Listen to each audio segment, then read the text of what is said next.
few quick tech notes before we really get into the conversation. So on the top right corner of the Zoom screen, you can select if you want to view the speakers only, or if you want to see the whole room. So if you want to only see the speakers pinned, you can choose speaker mode. And if you want to see everyone in the Zoom room, you can select the gallery mode. We're also joined this evening by two wonderful tech support folks. Pushkar and Becca will be your points of contact if you have any technical issues during the event this evening. So feel free to message them. We have also provided English closed captioning for the event. To turn on the captions on a computer, click the little up arrow that's in the corner of the closed caption button at the bottom of your screen and click show subtitle. If you're on a phone, captions should show automatically. And just one note that the closed caption feature does not work if you're utilizing the Spanish interpretation feature on the phone. Hopefully that is an equity update Zoom will make soon. Okay. So with all of that business out of the way, I just wanted to take a moment to introduce myself. I'm going to be emceeing our event tonight. So my name is Lauren Howe, and I use she, her, aya pronouns. And I manage a grant program called Healthy Food for Denver's Kids out of the Denver Department of Public Health and Environment. And I participated in the Chinook Fund Giving Project earlier this year as part of the spring 2022 cohort. And I'm super excited to be back with you all this evening emceeing the event. So I want to introduce and pass it over to Ginny Logan, the Chinook Fund Program Director, to share a little bit more with you all this evening. Hi, everyone. Thank you, Lauren, for that warm introduction. And we're so happy you're here. As a Chinook Fund alumni, I'm going to talk to folks about Chinook Fund and Giving Project. So my name is Ginny Logan. I use she, her pronouns. I am the program director here at Chinook Fund, and Chinook Fund's mission is to seed community-led systemic change by mobilizing resources for and trusting in grassroots social justice organizations across Colorado. The Chinook Fund hosts 2 giving projects a year. The giving projects bring together a racially diverse cohort of people from all income levels to participate in a 6-month democratic grant-making process. Giving project members are passionate about social change and are committed to doing the hard work of moving money to movements. During our 6 months together, Giving Project members develop a shared analysis of the history of racialized capitalism. They sharpen their fundraising skills, and they engage in democratic grant making in order to fund social justice leaders from across the state. The leaders you all will hear from tonight on the panel were funded by a past Giving Project cohort.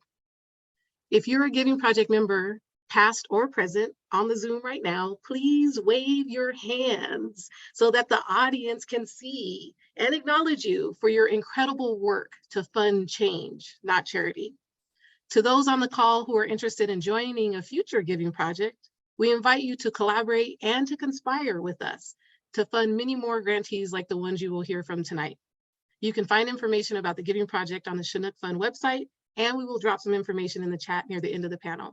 We thank you for being here in order to bear witness to and be in solidarity with the liberatory work of the leaders and organizers on tonight's panel. Thank you. Thanks, Ginny, for that additional information. So I wanted to share really briefly a little bit more about my personal connection to social justice work and why it's the focus of tonight's event and kind of where we are with organizing today. So I've been involved in social justice and equity work for the past decade plus, primarily through the food system and food justice work in particular. So the idea that healthy food is a basic human right for all and should not be a privilege that's only enjoyed by those who can afford it. Social justice really is the focus of tonight's event because it's a lens for us to reimagine and co-create a better future together. We know that community organizing and social change work in this day and age is not easy. We're living in politically polarized times. We're facing unprecedented challenges from deeply rooted systemic racism to threats to our democracy and the dire effects of climate change.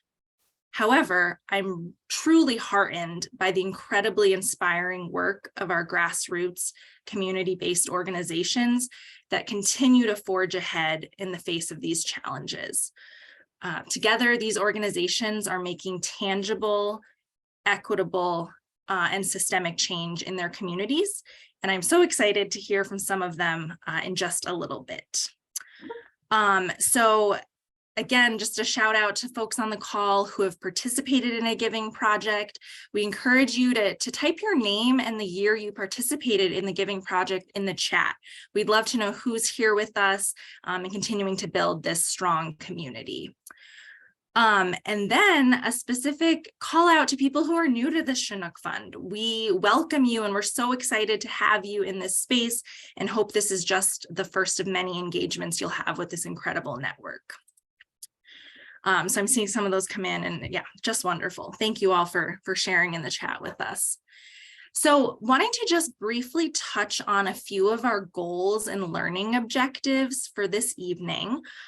So really, we want all attendees to learn directly from Chinook Fund grantees and the work that they do, their organizing strategies, their victories, and their challenges as well.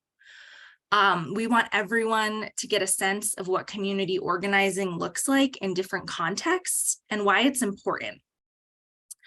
And then specifically, we know that there are current Giving Project members with us this evening who will be fundraising for and making funding decisions later in the cohort cycle. So we want those folks to really think critically about your role as grant makers and funders. Okay, so the format of tonight's event, it's going to be a moderated panel followed by a Q&A. And so we really are excited to hear from the audience members about things you would like to know and really just to hear the experiences from our wonderful community leaders. So I know some of you may not be able to see everyone on screen, but can I see some jazz hands, some applause if you're really ready to see social change in our community and hear it directly from the folks who are doing the work on the ground? So excited for this. So we will give them a big welcome and we'll start with some introductions. So yeah, again, thank you so much to our panelists for being here this evening. I'm going to call you out by first name. And if you could please share your name, your pronouns, your organization, and just briefly describe the specific landscape you're working in. I think that'll really help set the stage and we'll get into more detailed questions later in the panel. So if we could please start with Terese. Hello, everybody. It's great to be here. My name is Terese Howard. I use she, her pronouns. I am an organizer with Housekeys Action Network Denver, HAND for short, HAND. And that's for, more like hands up, not hands out. Anyway, and we organize around issues of houselessness, the fight for housing and rights.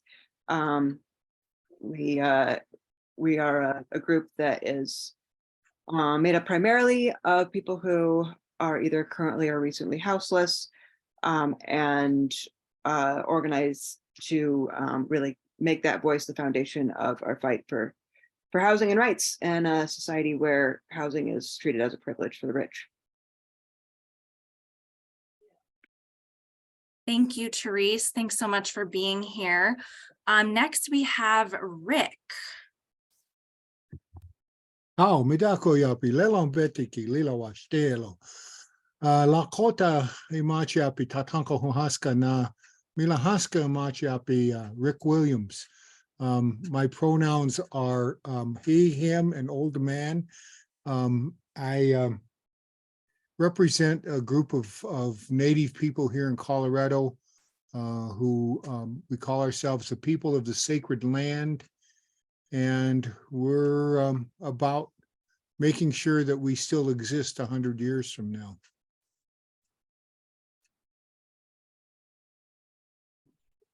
Thank you, Rick. Appreciate you being here. Next, we have Dr. Davis. Hello, my name is Robert Davis. My pronouns are he, him. I represent the Denver Task Force to Reimagine Policing and Public Safety. The primary function of our work, or focus of our work, is to transition public safety from a paramilitary law enforcement focus to actually returning public safety to community. And so the community has the primary responsibility for keeping itself safe without relying on law enforcement to do all of the work for it. Thank you, Dr. Davis.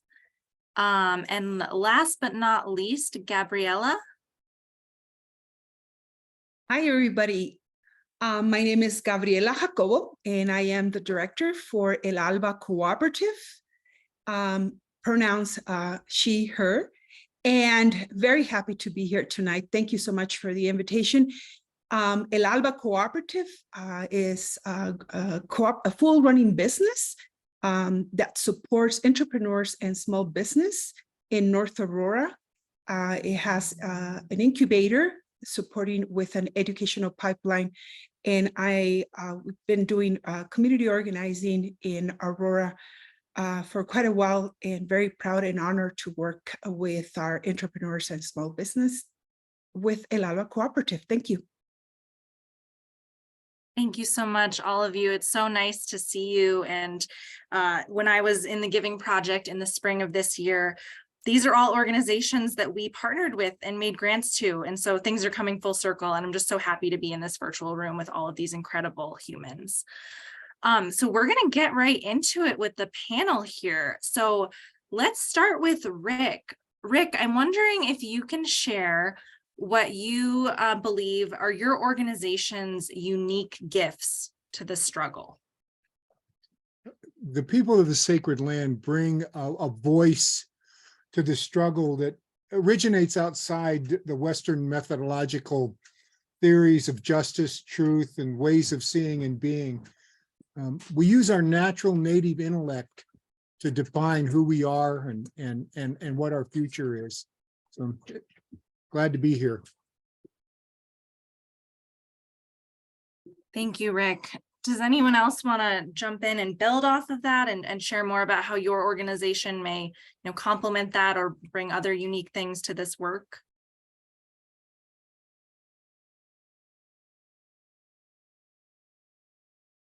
Dr. Davis, are you going to go in? Oh, now, the worst thing to do is to give me a microphone and say go.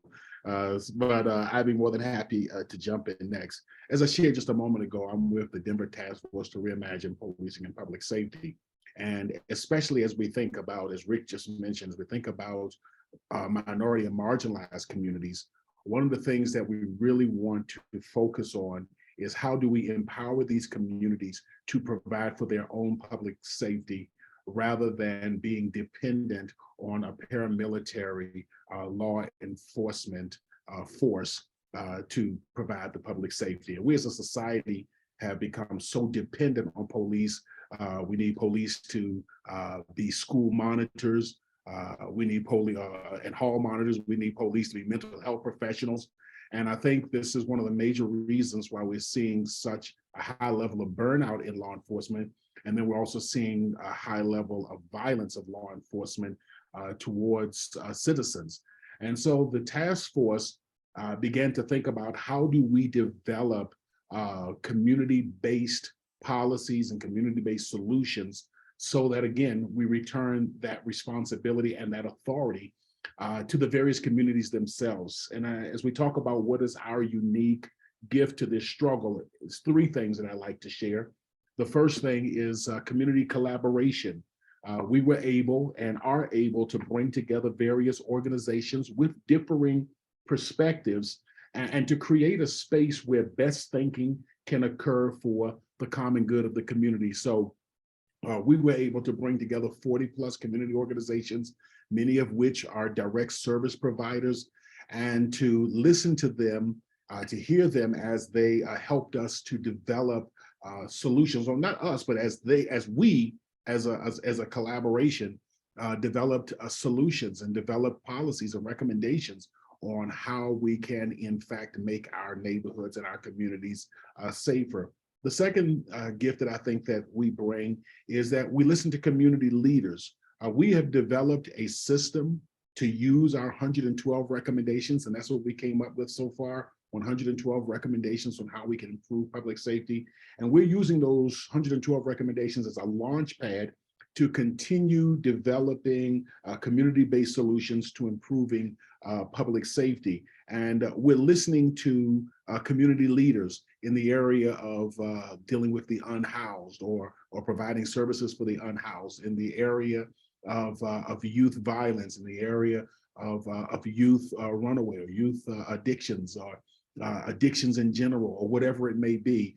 We are listening to those various voices of the people who are actually making the changes in our communities and saying, okay, how can we hear your recommendations? What is working on the ground? What's not working? What are the best policies possible? And then the third thing is we're elevating the voices of the most impacted. So one of the things, as I shared with you, we see the 112 recommendations as a launch pad. So we're continuing to have community forums and community meetings where we are actually meeting with those who have lived experiences, those who are most impacted, and we're saying, hey, listen, this is what we have come up with so far. What are we missing? What are the things that would help to improve your community? Because recognizing that not every community is the same. So when we say communities, we have to think about the unique needs of individual communities. So, you know, what are we missing? How can we improve? What do we need to be fighting for? How can we partner with your community and address their specific needs while addressing the overall public safety of the entire city, and hopefully expanding all the way out to Colorado. So I think those are the unique gifts that we are bringing to this work of equity and justice. Thank you so much for sharing, Dr. Davis. It's so great because I'm hearing, you know, community-wide, constituent-led, these Chinook values and priorities really coming out in the work that you all are sharing. So thank you. Gabriela, I saw you go off mute. Please jump in. Thank you. Just to share really brief for El Alba's unique gifts, the incubation and nourishment of Aurora-based food entrepreneurs and small business owners. The cooperative offers culturally inappropriate business incubation and a share service co-op model for economic and disadvantaged business owners. Our work has provided us with the experience to connect with community members, and most important, to understand the cultural diversity in Aurora and neighborhoods in Northeast Denver. El Alba was born out of the conversations with small business owners in Aurora. After hearing what unique challenges these business owners were facing, El Alba was designed to meet this unique needs. It is specifically to North Aurora, where underserved communities many times are not connected to resources. One of the barriers for our community leaders is language. Aurora has over 160 languages and dialects. So just to briefly share some of those gifts for El Alba is reflecting and supporting the racial justice, equity, diversity, and inclusion, and promoting and creating collaborations with key organizations and other business specialists that support the cooperative through trainings, commitment to providing tools needed, services, resources to promote our local business. Thank you, Gabriela. Yeah, really, I think that the things you just listed, that is also contributing to the sense of lasting effect and that capacity building.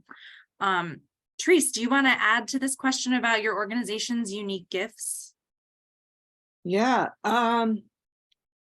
So yeah, similarly to a lot of core Chinook values, what I would first name is our organization, like I said earlier, is made up primarily of people who are either currently or recently houseless. I myself am not, but we have a membership of outreach team people who are paid as outreach team members, who are sort of a form of staff, a little different. And it's all people who are either currently or recently houseless. And then, we have member meetings that are all people that are currently or recently houseless that come, and at those spaces, that's where we make our decisions about what our priorities are, what work we're going to be focused on, what campaigns we're going to take on. And then in addition to that, we do street outreach every week. So 3 days a week or more every week, we're on the streets talking to houseless people, gathering input, giving information, having this sort of two-way street where we're checking in and really gauging, all right, what color is the sky? All right, everybody's saying the sky is blue. I think the sky is blue. And so that kind of level of accountability to the streets and level of leadership from houseless people is not seen in really other places in the houseless world in Denver. So it's, I think, an important role that we can contribute. And I guess I would add to that with that. So like that ensures that we're accountable to the streets and that like our people actually know what's going on, and they're not just like speaking from book knowledge or theory or whatever, but like actually have firsthand experience and can lead with that voice. And that's like a piece that's critical. And then together with that, it's really foundational for us that we are looking at and moving, amplifying the real history of houselessness. So there's a tendency in sort of the world around houseless stuff to just talk about like the latest thing that's happening, and like some new charity model that's coming out to like make this cool new hip thing to homeless world, and that tendency fails to look back at the 40-year history of current houselessness that we have seen in the US that is founded on the destruction of public and low-income housing, not on some new plan to, improve houseless people's ability to budget or to make houseless people, like more robust, less lazy people or whatever. That's not what created houselessness in the first place. And it's not what's going to get us out of it. So really like looking at the history is the other thing I would name is like super important aspect of, I think, what we, one of the things that we bring to the fight in this world where, houselessness and housing is obviously becoming more and more and more of a top issue, something that you see talked about constantly. But the voice needs to be really driven by houseless people and by the history of where this has come from. Thank you so much, Terese, for sharing that. I think that looking at it from that historical and systemic lens is so much aligned with how Chinook Fund approaches this work. So thank you for bringing that to light. And Terese, as you know, you were one of the site visits that my group did as part of the Giving Project cohort in the spring. And I was so impressed. I mean, you must have had 20 people around the table and you're passing the computer around, and it was just so dynamic and really, really powerful. So I'm so happy to be in this space with you. If we can stay on you for just a moment, Terese, our next question is, how do you know you're building power and creating change within the work that you're doing? If you can share a little bit more about that. Yeah, I feel like it was a bad choice for me to start on this because that's a really tough question. It's tough, and especially, well, I shouldn't say especially. I think I'll just speak for myself. This is the case for, I know, like so many fights, but like in so many of these like just uphill fights, where we're facing the giants of capitalism, racism, and so on, finding a win is not always that easy to identify, and like there's a lot of push to like have wins. But that's easier said than done. And a lot of times you see when we have the tendency just to fight for easy wins, we push for things that are not what our community really needs.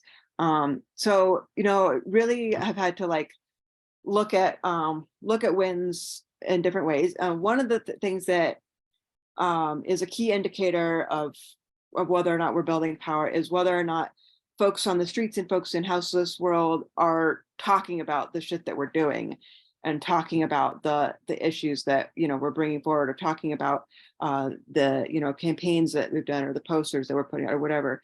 And that gives me a sense of, okay, like this is resonating. We're hearing people talk about the right to rest. We're hearing people talk about this new housing project that's going on, or this whatever. And so I think that's a piece of it. And another piece of it is like, is it resonating? And so even if it's just like through the surveys we do, are we finding that like our fight for housing is resonating with folks? Or are they like, no, I don't really like that kind of housing, I want a different kind of housing? Are we finding that when we talk about like stopping the sweeps, or is this something that's resonating with folks? And then some other things I think is like changing conversations. So even if we're not passing a bill, even if it's like this uphill battle, if we start to see that the council people, or the various city departments, or state legislators, or whoever it is, or the media are starting to talk about the issues differently, I think that's an indicator that we're having some effect. And we've been able to see that and use that to to make more effect. So like, for example, well, just the thing that comes to the top of my head, like right now, there's like all of a sudden a bunch of talk and attention on the temperature mark by which they're opening up overflow spaces, like the rec centers as warming centers for folks in extreme cold, and putting that out and saying like, yeah, so is 10 degrees a good standard by which we should open up warming centers? Is that what folks think? Or how about 32 degrees? Is that a little bit better? And you see this like changing conversation where the media and council people will start to like respond. Yeah, I don't know. I think I'll just leave it at that, because I don't have too much great insight on, other than that we have to count our successes and our the progress we're making based on whether it's like true to what the people who need it are saying and wanting. And like, if we like are seeing that, then cool, we're we're making good progress. If we're not seeing that, if we're like just seeing that like, oh, okay, we passed bills and the legislators are happy, but it's not actually like affecting shit on the streets, then maybe we're not like totally in this fight, right? So that's all.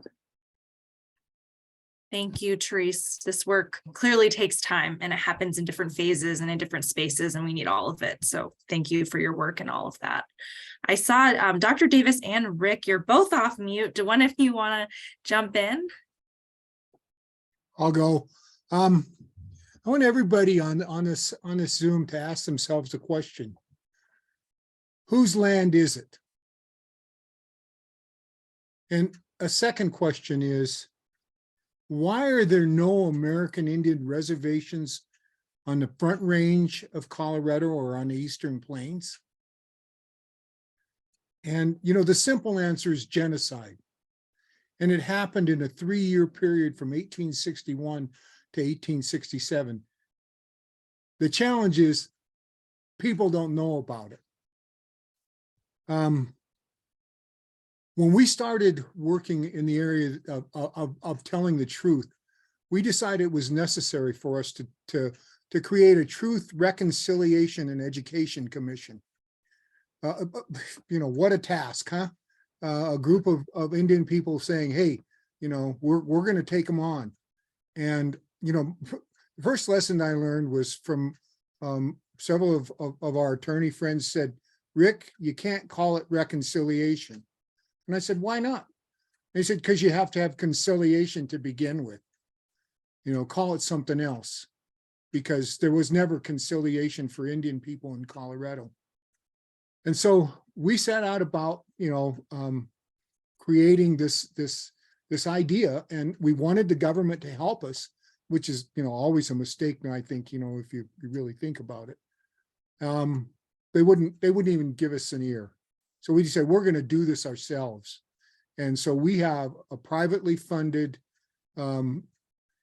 Truth, Restoration, and Education Commission in Colorado.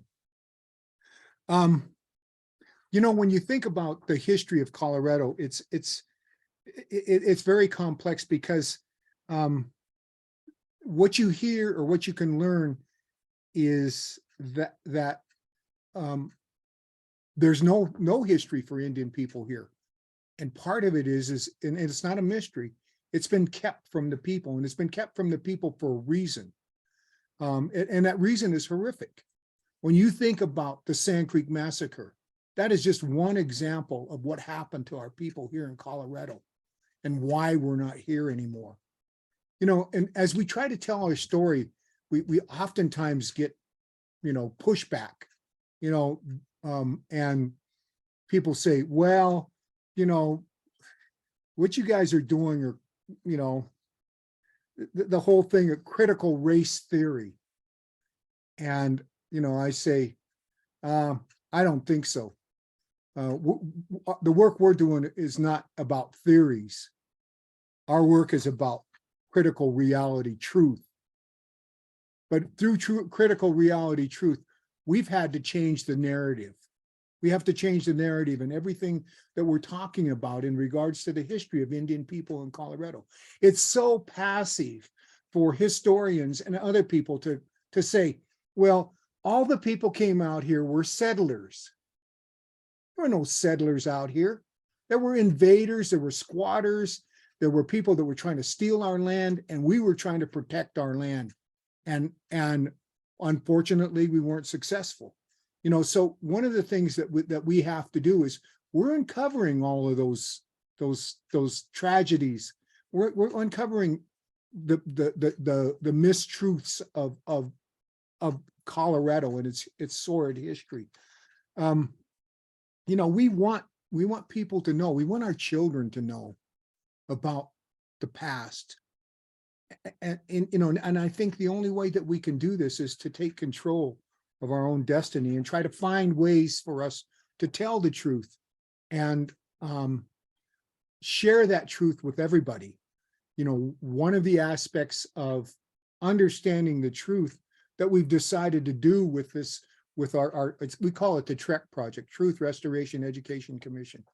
One of the things that we decided to do was, because we knew that we were going to face obstacles of what our rights were, or what was our land like, and everything. And so what we did was we commissioned a historic economic loss assessment that we're looking at every factor here in the state of Colorado about the losses of our people because of the taking of the land. And it's very interesting. Just one tribe, the Kiowas, economic losses for their land was $100 billion. So as we began to look at the loss of the buffalo, look at the loss of the land, we look at our losses because of invaders, the illegal occupation. One of the things people in Colorado don't know is they weren't supposed to be here. Nobody was supposed to be here. There was a law that was protecting us and said nobody was allowed to come into our land except the military to build forts, and there were supposed to be trails going through. Everybody who was in Denver when it was created in 1858 was here illegally. They had no right to be here. The United States government was supposed to be removing them and fining them $1,000. And that gold rush killed us, because they came in and they just took over everything and they stole the land. I'm not trying to be deceptive. I can prove what I say. They stole the land, and that's why I say, whose land is it? We've got a lot of work ahead of us. I got good researchers working on finding out more information about studying the past. And I guess one thing I want to say is that we can look to the past and see all of the wrongdoing, and we can forgive that, but we cannot forgive the future. What's going to happen from now and forever. Oh. Thank you, Rick. So powerful. And clearly that this is part of your organization's, your whole approach to building power and creating change and reclaiming the narrative and telling the truth. Dr. Davis, I know you went off mute earlier. Did you want to weigh in on this question of how do you know if you're building power and creating change? And I would just like to piggyback off of what Rick just said. I was listening to Neely Fuller, and he says that we don't study history just to find out how great we are. We study history to figure out how we got into this mess that we're in. And I think that is so relevant in the study of African history, African-American history, indigenous history, etc. Not just to say how great we are as a nation, how great we are as a people, etc., but to figure out also the mistakes that we made, how we got into this mess, how we ended up as a nation committing mass genocide. So I just wanted to say to Brother Rick, I echo your sentiments. One of the ways that the task force is seeking to build power, and that we know that we're building power and creating changes. First of all, we know that we're creating power by the fact that we're expanding the table. As I've been sharing throughout this presentation, is that two things. Number one, we have relinquished our community's responsibility of caring for each other and providing for our own public safety. We have relinquished that to a paramilitary force known as police or law enforcement.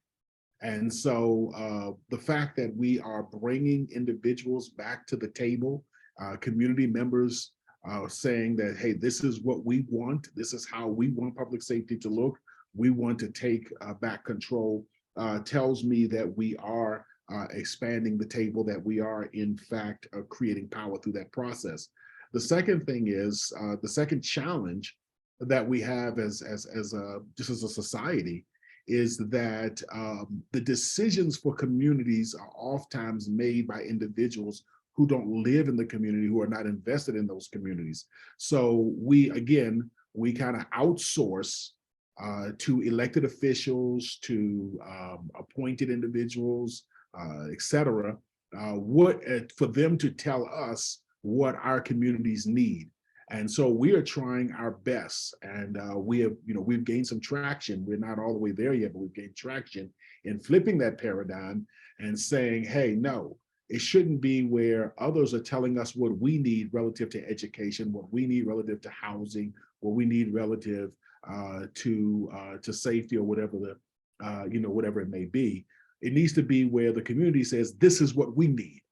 And the more individuals that we can get from the community to actually weigh in and to express and to speak up, that is a very that is the way that you expand power. I mean, I think that's the tried and true method. It's not, we didn't invent the wheel, but I'm glad that it was invented, and we're trying to utilize it as best as possible. And we know that we're creating change by the fact that city officials here in Denver are taking what we're doing serious. Whenever you are going against moneyed interests, and I'm not sure if people realize how much money is involved in policing, but just to give you an example of it, I went to go see the premiere of The Holly, and there was a term used which was industrialized urban war complex. So as we talk about the industrialized military complex that pumps billions of dollars into weapons and military equipment and all those things, we also have billions of dollars that are being pumped by our nation into urban war and urban policing. And so I just encourage you to look at any police officer, just scan from the top of the head to the bottom of their feet, and you just look at all of the munitions and equipment that they're wearing on their bodies. And each piece of equipment, from the bulletproof vest to the camera, to the handcuffs, the I'm old school walkie-talkies. I know I dated myself. To the pepper spray.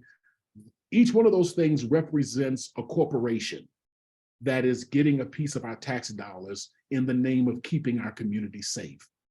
We look at them when you go into the police cars, when you get into some of the more sophisticated SWAT equipments and all that stuff, you take it not just here in Denver, but all over Colorado, then all over the nation. You can see that there's huge interest. So there is this pushback when we talk about, you wonder why it was that right after the George Floyd murder, you heard so much talk about, oh, there's a rise in crime, there's a rise in crime, there's a rise in crime.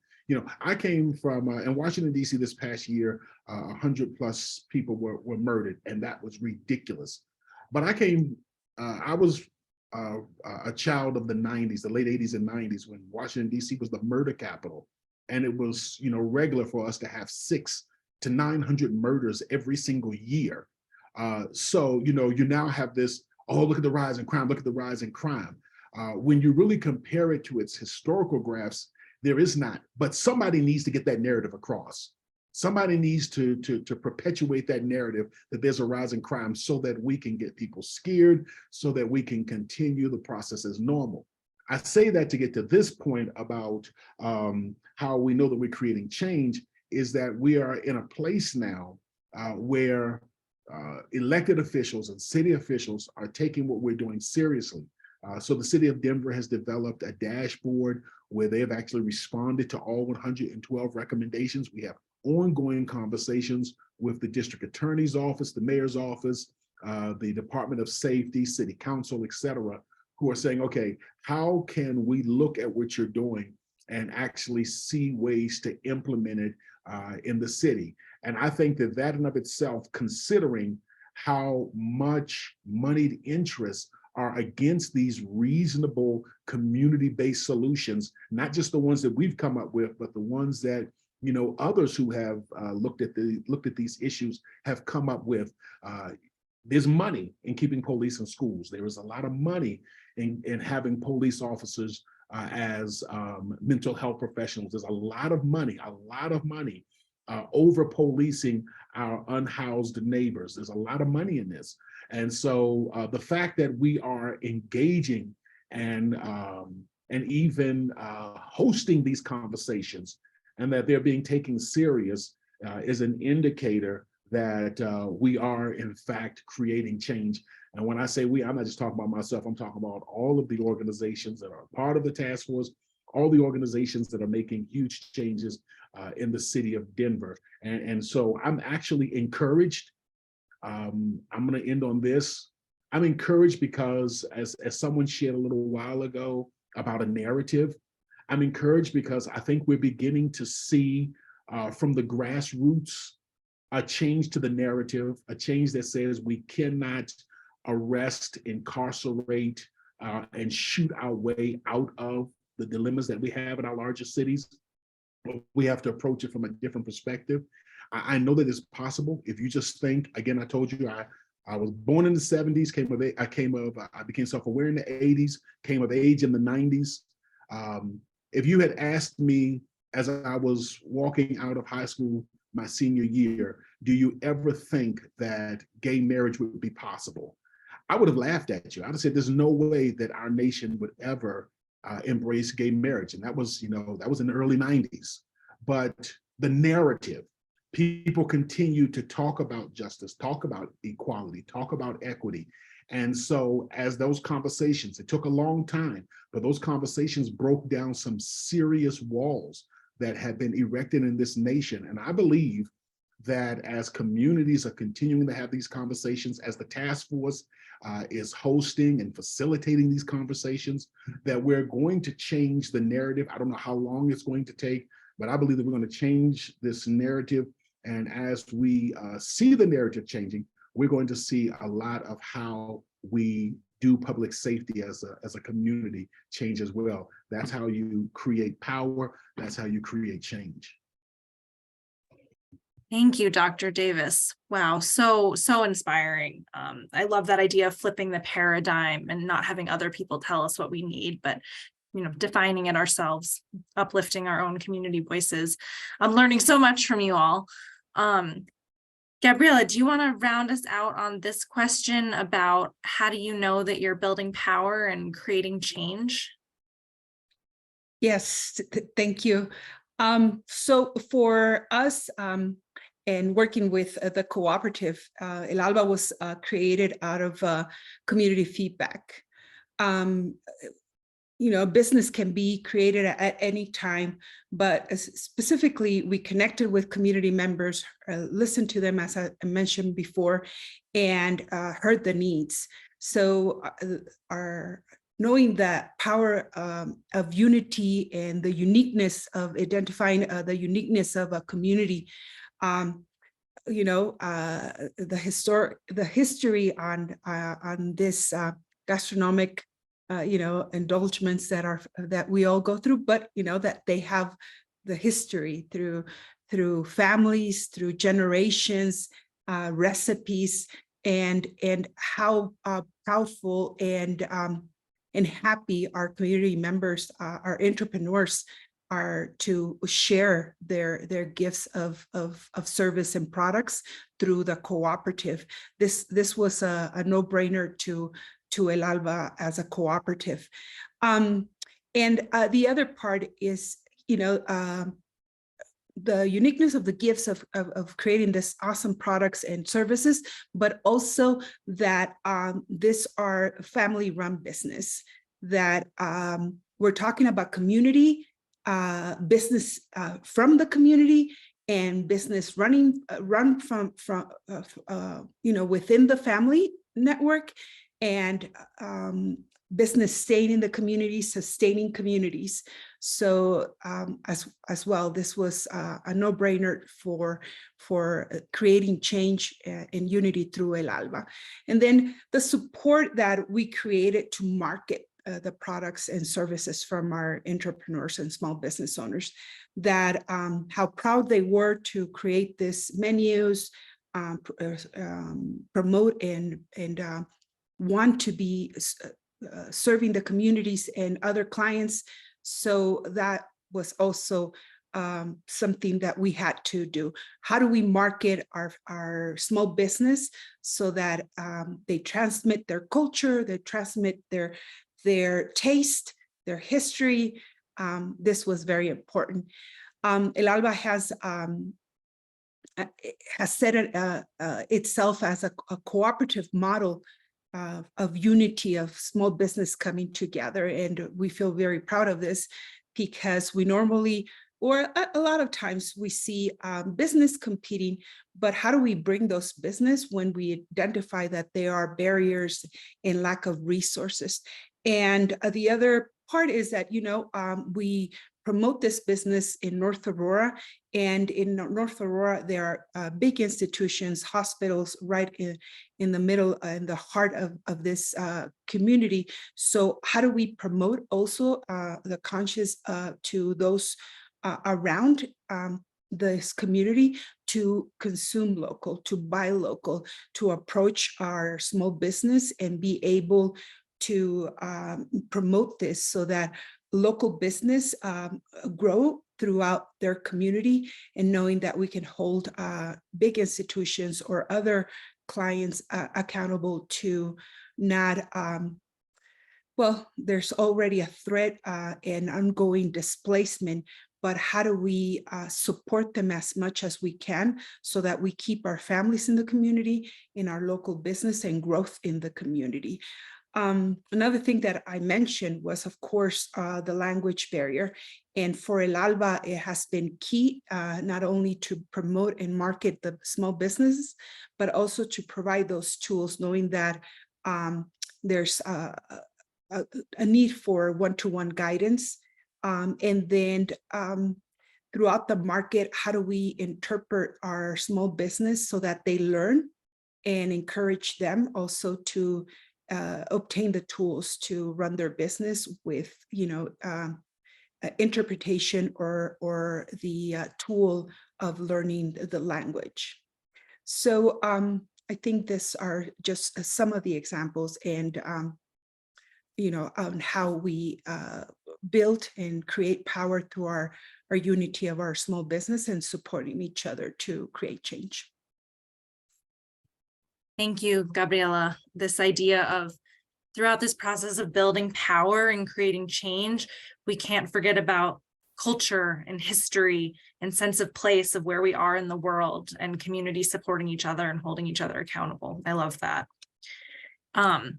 We're going to transition to audience Q&A. And so I just want to encourage, anyone who's here, Giving Project members, guests, folks that are new to the Chinook Fund, feel free to put questions in the chat, and we would love to dig into them with our panelists. We have time to get into some of those. So please share along thoughts you have, and we will keep the conversation going.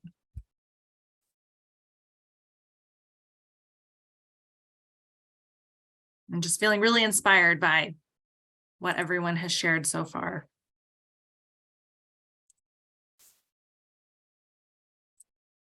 I know people may be typing and gathering your thoughts. Okay, there's a question that just came in from Judith.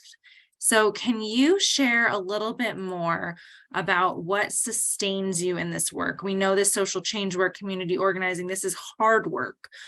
So what personally keeps you going in this fight? And anyone, feel free to jump in here. I see you're off mute, Rick. I don't know if you want to kick us off. Well, what sustains me is that my great-great-grandfather used to winter on the Cherry Creek in his homeland. And we just don't, our people are no longer in their homeland, in our sacred homeland. And so, part of our plan is we have to bring the people back. And our first initiatives, just knowing that we can do those kinds of things, it's very empowering. It's just like, it's really an honor to be on this panel with all these powerful people and talking about, the kinds of things that we got going on, whether it's business or whether it's, trying to improve law enforcement or our unsheltered relatives. It's wonderful to be here. One of the things that keeps me going is that there's a possibility that we can bring our people back. We're trying to create an embassy, an embassy to bring our leadership back, to have a say-so in what's happening in their sacred land. So that's, those are the kinds of things, having a little bit of opportunity to begin making changes and knowing in your heart and in your mind how important it is. And most importantly, we know, all of us know, everybody on this panel knows what we're doing is going to have an impact on our grandchildren and our future. That's what drives me. Thank you, Rick. I love that sense of hope and that forward-looking, unrelenting determination. Terese? Yeah, I mean, I think what Rick said resonates with me a lot too, because the sense that there is real things that could happen that would make life better. So houselessness is not complicated. People often talk about, the whole situation of homelessness is so complicated, or the solutions to homelessness are so complicated. It's not. It actually is not. It's very simple. It's housing that is appropriate for folks, housing that actually, meets the needs of folks, housing that respects people's rights, housing, but it's just housing. And so yeah, so I think like being able to say like, no, like we literally have the resources in this society right now to not have this situation. It doesn't have to just, we have all of this fight, all of this hullabaloo about houselessness and, visible houseless people in front of my house or whatever. And like folks struggling on the streets and fucking dying because they're freezing to death. And this doesn't have to happen because we have the ability to create the housing that we need. And so I often find myself like way more optimistic than I probably should be. And I like, don't know how it keeps happening where I just like get optimistic about like a new plan. Like this, like, we're going to pass this bill. We're going to like, right to rest act, or the budget amendments that we brought forward, or this new bill we're working on, or, this new like housing proposal, like, and it's like, I get really optimistic and then it gets shut down. And then it's like, oh, well, all right, now we're going on to the next one. But I think that the part of the motivation there is that it is completely possible. And also just simply that it is right. Like there's no denying the motivation of like, should we keep fighting for housing that's attainable and accessible for people that are currently living on the streets in 10 degrees and have multiple disabilities, in a wheelchair, deaf? Do you think maybe we should keep fighting for housing for that person? Like, obviously, it's just so the situation is so wrong, that I think that's another big piece of the motivation. And the last thing I'd say about motivation is just like the continual accountability in the community. So like it's not just like one token houseless person is representing the whole community. Like, no, we're talking to hundreds of houseless people on the streets every day, and that is like clear accountability and motivation that this is not something that we can stop. There's just no choice. Thank you, Terese. I think it's so important to stay optimistic in this work. Keeps us going. I want to transition. We're getting a lot of great questions in from the audience. So maybe I can look to Gabriela or Dr. Davis. We have a question that is curious if you as grantees, how your experience with the Chinook Fund was maybe different from other funding relationships or experiences.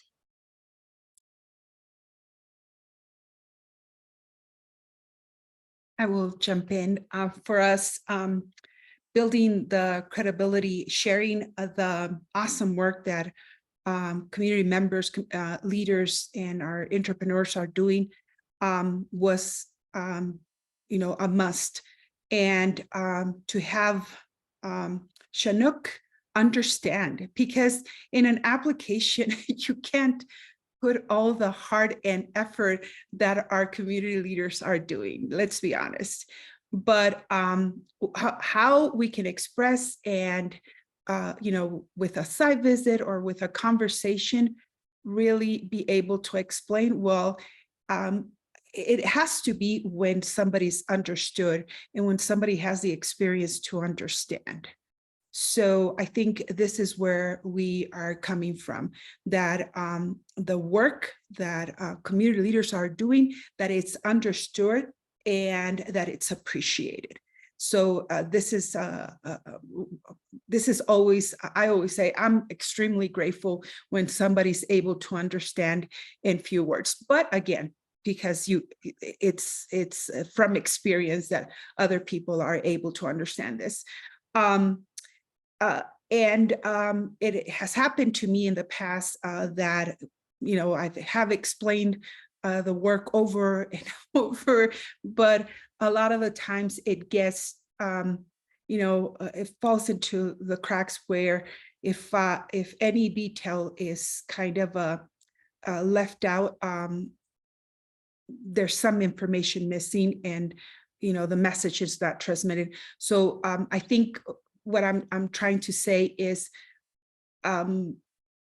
when there's a unity in understanding the difference of others, the gifts of others, the effort, the hard work of others, I think that it's greatly appreciated. And I always say this, I do not do this work alone. It's based on collaboration. If I was able to do this work alone and I needed nobody, I would be demanding not a small grant, but trophies and recognitions. But I recognize that the efforts of building community, building leaders, and unite in the work that we do is by collaboration. And we all come from unique backgrounds to be able to bring our leadership together and support communities that are eager to show their leadership as well, to show that they are empowered when other people believe and support each other in unity. So I think that for us, that for El Alba as a cooperative, this has been a fundamental, that the work is understood, that people are willing to step in, not only to say, oh, what awesome work it is, but they're willing to step in to put in and chip in with a collaboration that is unique, because it's not a passive collaboration, but it's an active collaboration. Thank you for sharing that. I really think it's a great point about the role of the Chinook Fund and other funders in intentionally being in conversation and dialogue with organizations that are applying for funds, and really striving for that mutual understanding and deep appreciation and acknowledgement of the work that you all are doing on the ground. I think that's so important.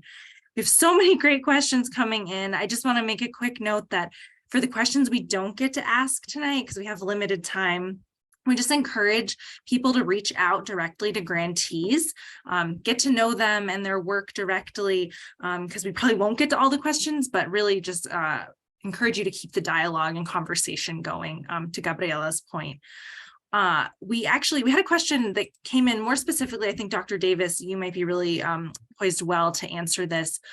What transformative justice resources are possible for people who want to repair conflicts or harm outside of the legal system? And that's the million-dollar question, because unfortunately, and we came up with several recommendations on how we can repair the damage that has already been done. How do we bring about community reconciliation, things of that nature? Unfortunately, we do not have a lot of resources in the city. There are some great organizations.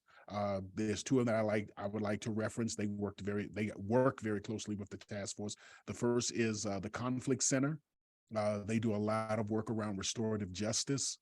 The second one is the Center for Trauma and Resilience. Both of them have phenomenal executive directors and are doing a tremendous job in the community. But and that's one of the things, we need to have alternatives. Now, the city has taken a step, for instance, with the STAR program, with the co-responders program, where we're trying to transition away from law enforcement responding to mental health crises. And one of the things that we built our recommendations upon is this philosophy right here. It's not necessarily figuring out what police officers should not be doing, but rather what they should be doing. And think about it this way. What are situations where someone with a gun needs to show up? So let's just start off the top. If an 80-year-old woman at 2 o'clock in the morning says that she hears someone trying to get into her window, we probably need someone with a gun to show up to that, just to be honest. If someone calls and says, there's a bunch of people surrounded my house with guns and torches trying to kill me, we probably need somebody with a gun to show up to that. If two neighbors are having a dispute over, somebody on their property, or music too loud or whatever, do we need somebody with a gun to respond to that? And so we actually do need to be thinking about, if we don't need someone with a gun responding to a 10-year-old girl with a lemonade stand, and neighbors who think that shouldn't be there. If we don't need somebody with a gun responding to a store clerk who thinks that perhaps one of the patrons may have brought in a fake $10 bill, then who responds to those things? And again, that's now where community needs to come up with those solutions. If we don't need somebody with a gun responding to that, then who should respond to it? And community has an obligation to develop mechanisms and institutions whereby those type of things are responded to without somebody with a gun who views the world as, you know, through law enforcement lens of somebody needs to be going to jail, somebody needs to get locked up, somebody needs to be processed through the courts. And so, again, I want to push it back onto the community and say that's where we are right now, trying to help community to think through these answers to that question that you just threw out there. Thank you. And there are just so many questions, and we are so short on time. And so really, yeah, just encourage folks to reach out to our panelists. And panelists, if you see a question in the chat that you're like, oh, I can respond to that really easily, I think feel free to type something into the chat. I think there was a question to Dr. Davis, if it's easy for you to type in the chat, just about offering a brief definition of transformative justice. That might just be helpful to ground people in common understanding. But thank you so much for elaborating on that. I'm going to transition here. I'm going to share a quotation, and then we're going to do kind of one more round robin to hear from all of the panelists as we kind of transition towards the end of the evening tonight. So author, activist, and spoken word artist Walida Imarisha says, all organizing is science fiction. Because in working for change, we must imagine a world that has never existed. And we have to collectively dream new worlds so that we can begin to create them. So especially considering this moment that we're in, when it comes to our collective future, I'd love to hear from all of our panelists, what do you imagine and what do you need to make it possible? Maybe we can start with Gabriela. Yes, this is so of an important question for us. As I mentioned before, one of the main goals that we have for the cooperative for El Alba is how do we continue to support to build this community wealth so that mainly, and I have not mentioned this, but a lot of our families and different communities in the Denver metro area have suffered or are going through displacement. It's a lot of the times a sickness, a virus that gets through our communities, and especially for our communities of color.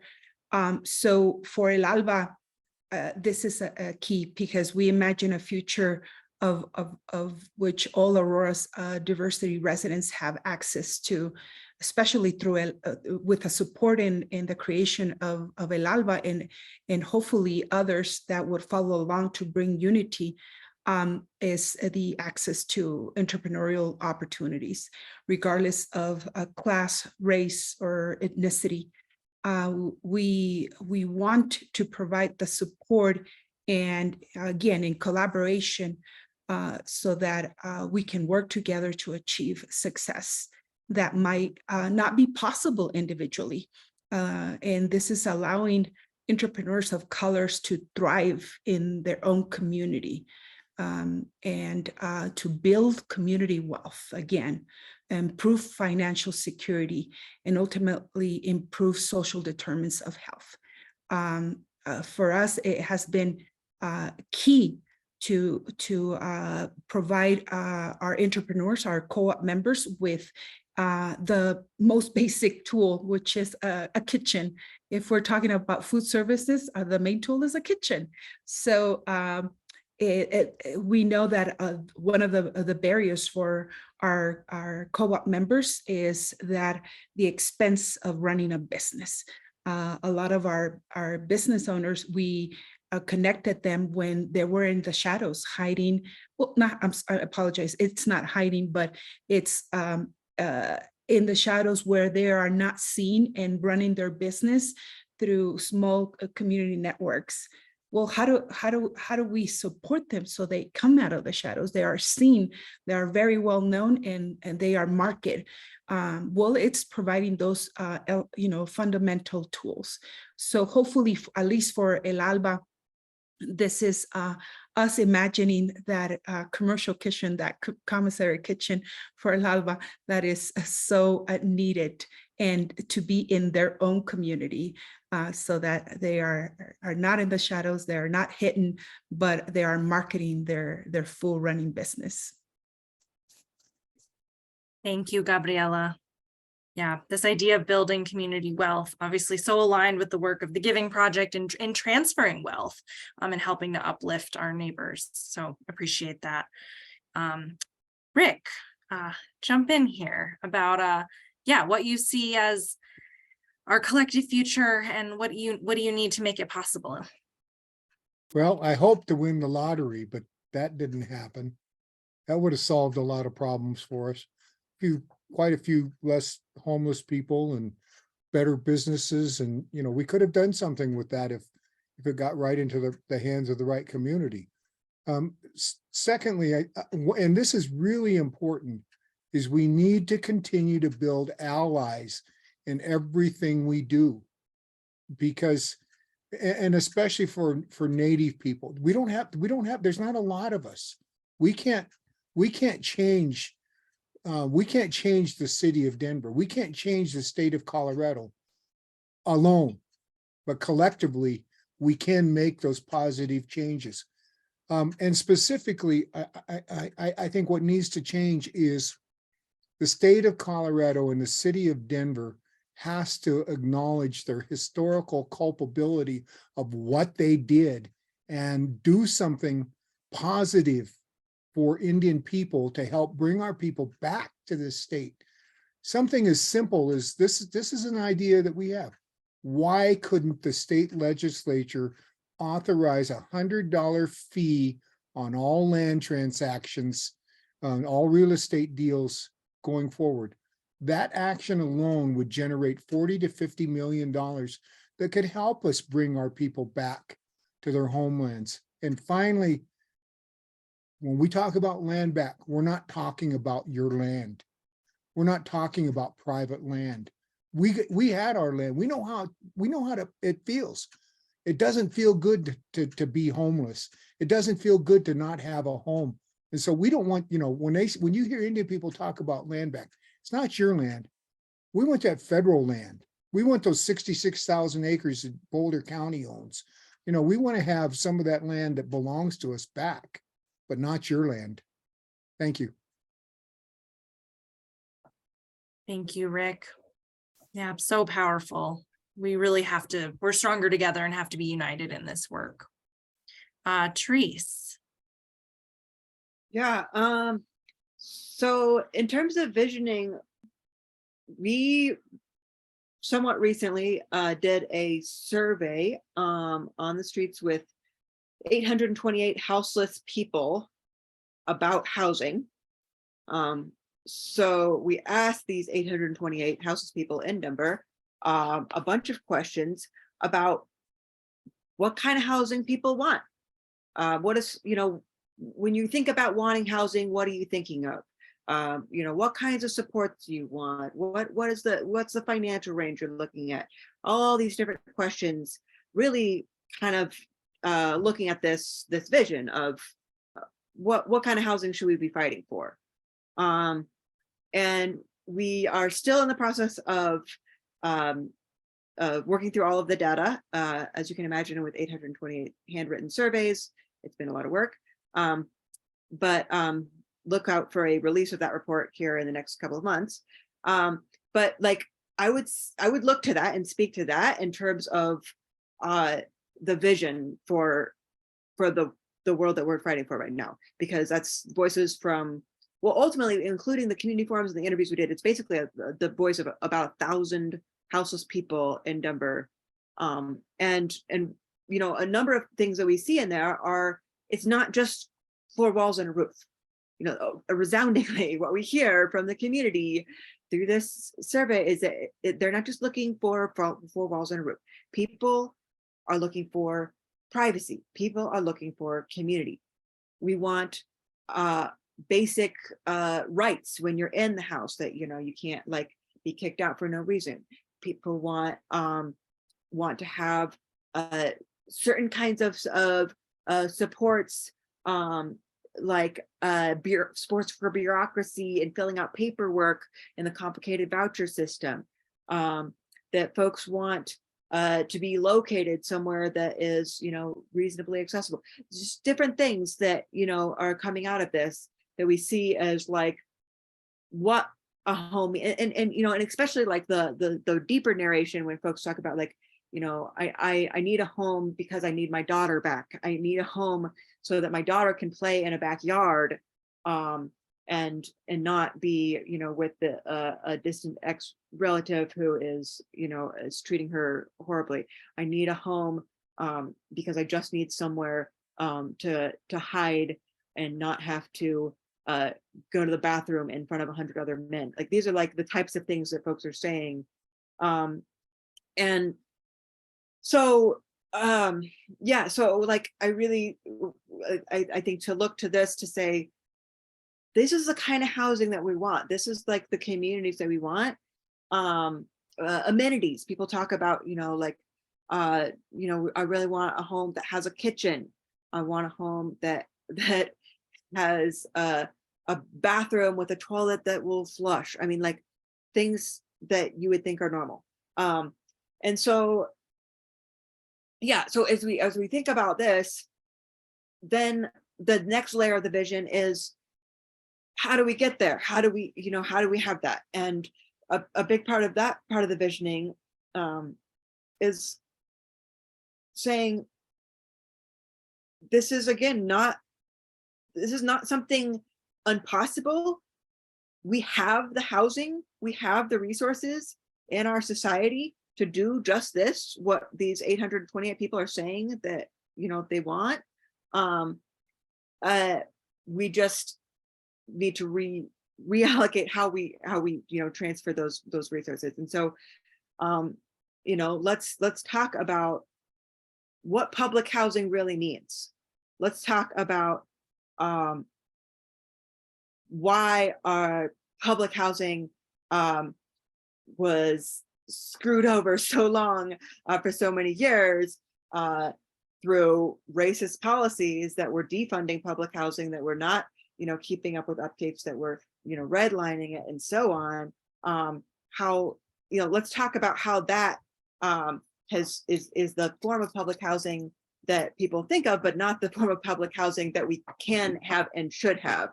And so, yeah, like it's time to rethink what we mean when we say public housing, what we mean when we say social housing, what community land trusts mean, and all of this, you know, with this lens of like, you know, Rick is saying, like, to the fundamental question of whose land is this, to the fundamental question of you know, like who gets to live here. Yeah, that's it's possible. And yeah, I guess I'll stop there. I'm ready. Thanks, Terese. I can't wait to see that report. I'm sure it's going to be very, very illuminating. Dr. Davis, you want to close us out on this question about imagining the future and what you need to accomplish that? Yes. My grandfather's grandfather was named Joseph Davis. He was the last of the slaves in the Davis family. He was the first of the freedmen. And I just look at his life and I think about how, as a slave in North Carolina, just about every aspect of his life was monitored by a police state of some form, both the state level, the local level, the plantation level, the federal level. I think about once he was freed, that while he was freed on paper, he still was heavily policed by local, state, and the federal government. And I look at how that has, continued down throughout the years, where when you look at African-American, Black communities, you see the same thing. We live in a police state for the most part. Coming from Washington, D.C., we live in a police state. I was just home. And my wife was like, wow, I didn't realize how many police just, are always in these neighborhoods, but we live in a police state. So I envision a world where African Americans especially, and minorities in general, and marginalized communities in general, are not living in a police state, but rather, again, have the resources and have the trust that they need to provide for their own public safety. The second thing that I envision, and one of the reasons why this has not become a reality, is because the majority of Americans, the majority culture, unfortunately views poor in general, African Americans more specifically, as people who need to be monitored, regulated, and controlled. We've been viewed that way since we arrived on these shores in slave ships, and it has perpetuated for the last 400 years. And so I would love to get to a place where we no longer view African Americans and view poor and minority communities as communities that need to be controlled. The second thing is where we no longer provide lip service during the times of the most gross injustices. We look at the George Floyd murder, and everyone was so excited, but as soon as Derek Chauvin it was announced that he was arrested, you saw the momentum die out. And I think about it this way: most people want poor minority communities policed, just like they wanted segregation, just like they wanted some form of Jim Crow to exist. What they didn't want was to turn on their television and to see a police officer kneeling on a man's neck for 9 minutes. What they don't want is to turn on their TVs, or what they didn't want was to turn on their TVs and see 7-year-old kids and 80-year-old women being shot with fire hoses in the 1960s. So it was not that we actually want to integrate, because we saw that once the laws were changed and African Americans move into communities, whites who even voted for some of these laws began to move out. So they didn't want any changes. But what they wanted was a kinder, gentler form of Jim Crow, a kinder, gentler form of segregation. And what a lot of people want right now is not to bring an end to certain communities living in a police state, but just can we keep it in a kinder, gentler way so that it doesn't interrupt or turn my stomach when I turn on the 6 o'clock news. And what I envision is a world where people not just want to not have to see the cruelest of injustices, but where the majority of our society actually wants to see justice, where they actually want to see equity and equality. Not that they just don't want to see unkindness, well, not that they just don't want to see people having their homes taken from them, or watching highways being run specifically through Black neighborhoods, but rather where they say, hey, listen, we want to see people being treated fairly and kindly. And even though it doesn't impact me personally, because I'm a part of a larger community, a larger collective called humanity, I want to see this thing. I want to see everyone treated with fairness, with kindness, and justice. That's what I imagine, and I genuinely believe that it can happen. I want to say thank you to the Chinook Fund for helping our organization, and the other organizations that are here, and many other organizations to play our little small part in bringing that reality to fruition.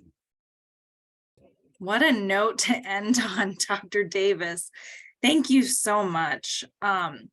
We are coming to the end of our evening tonight. So I just want to close by thanking our amazing panelists for showing up and for the courage and grit you bring to this work. I'm just seeing, whether it's land, housing, public safety, or community wealth building, This work is such a diverse movement and it all matters. We need the work of every single panelist and every single person in this room.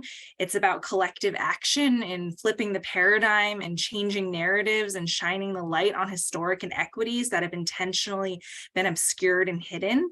And you all are such great examples of people who aren't sitting on the sidelines. You all are rolling up your sleeves to get the work done despite how challenging it is.